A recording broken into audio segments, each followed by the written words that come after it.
I want to explore with you what I think is a pretty radical idea. And it's the idea that peace is not a feeling, it's a perspective. And here's what I mean. I believe that there are two ways of approaching this world. One I call full cup theology, the other I call big cup ideology. So here's what I mean by full cup theology. When you pull a coffee cup out of your cupboard, you know that somebody made it. It didn't just randomly appear there. It's not like you went to bed one night and then opened the cupboard and poof, there was a cup. You knew someone designed it. And because you knew someone designed it, you also knew it was made for a purpose. And what a great purpose. Filling it with coffee, that's amazing. You understand that purpose is there. And when the cup fulfills its purpose, it has incredible value. And here's what I've learned about God. If that's true of a cup, how much more that is true of you?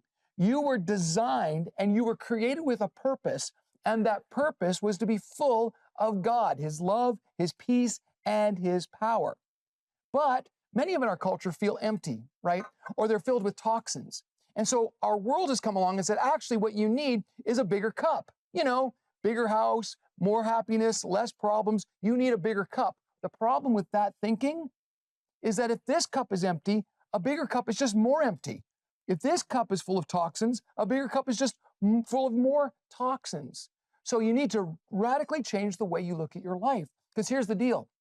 God did not come to give you a bigger cup. He came to give you a full cup. And when your cup is full of Him, you not only live in your purpose, you have what the Bible calls contentment and peace.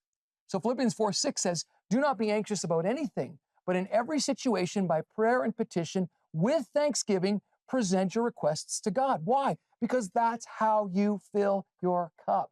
See, big cup ideology says, if I had more, then I would feel peace. It's a fallacy. It's not true. Full cup theology says, I have peace because my cup is full.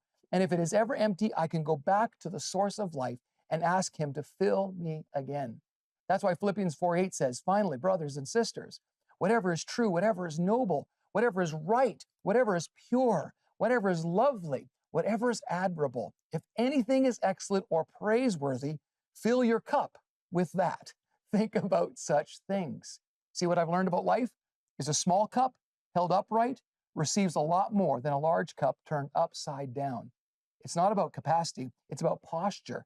And when you trust God as your source, when you release control, when you stop gripping onto things, you'll start receiving. And when you live outward and you begin to live outward instead of inward. And when you do that, your cup fills. And when it fills, it overflows. And that overflow, that quiet confidence that says, God is enough for me, that's peace.